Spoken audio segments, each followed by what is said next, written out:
Itu virus corona itu bahagian daripada penyakit ta'un. Kalau dalam bahasa Islam itu penyakit ta'un. Artinya penyakit yang mematikan, yang susah dicari obat.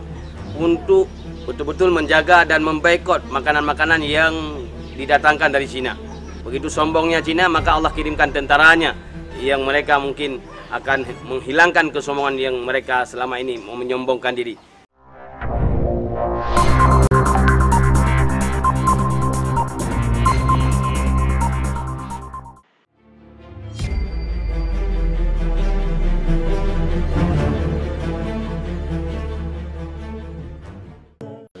Assalamualaikum warahmatullahi wabarakatuh. Saya sebagai Ketua FI Aceh dan juga pimpinan Dayah Darul Mujahidin Kota Sumawe yang bernama Tunku Muslim At-Tahiri mengharapkan pemerintah Indonesia untuk betul-betul menjaga rakyat Indonesia dari terjangkit virus corona dengan upaya melarang penerbangan yang membawa tenaga kerja dari Cina atau wisatawan dari Cina atau turis-turis dari Cina yang ingin wisata ke Indonesia.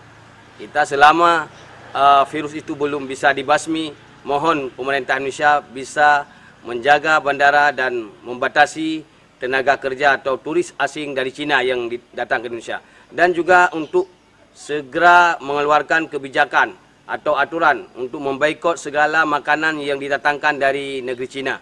Ini dikhawatirkan akan tersebar virus corona lewat makanan-makanan yang didatangkan dari Cina. Ini harus betul-betul lewat Menteri Perindustrian atau Menteri Perdagangan atau Menteri Luar Negeri untuk segera mengambil kebijakan agar makanan-makanan yang dari Cina jangan didatangkan ke Indonesia sebelum virus corona ini bisa diatasi.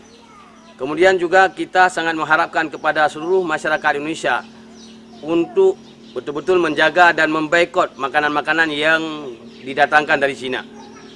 Kita bukan membedakan antara bangsa dengan bangsa, tapi kita ini dalam menjaga kesehatan dan keselamatan kita. Karena kalau virus itu terjangkit atau tersebar, menular ke masyarakat kita, ini akan susah diatasi. Ini mudah-mudahan kita sama-sama bisa menjaga agar virus corona jangan sampai tersebar ke seluruh masyarakat kita. Dan juga kita harapkan kepada saudara kita, pada seluruh umat Islam untuk selalu berdoa agar Allah menjauhkan berbagai macam penyakit. Ini karena bahagian daripada penyakit ta'un. Itu virus corona itu bahagian daripada penyakit ta'un. Kalau dalam bahasa Islam itu penyakit ta'un. Artinya penyakit yang mematikan, yang susah dicari obat.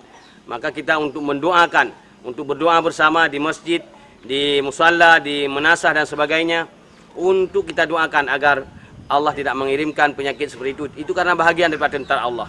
Karena virus corona itu bahagian daripada tentara Allah. Karena begitu sombongnya Cina, dia punya ekonomi, menguasai dunia sekarang. Kalau kita katakan sekarang ekonomi dunia dikuasai oleh Cina. Kemudian apalagi di Indonesia. Begitu sombongnya Cina, maka Allah kirimkan tentaranya yang mereka mungkin akan menghilangkan kesombongan yang mereka selama ini menyombongkan diri. Maka kita doakan kepada Allah Subhanahu wa taala agar penyakit seperti itu tidak terjangkit di negeri kita, khususnya di Aceh. Mudah-mudahan kita diselamatkan oleh Allah Subhanahu wa taala. Sekian, assalamualaikum warahmatullahi wabarakatuh. Assalamualaikum warahmatullahi wabarakatuh.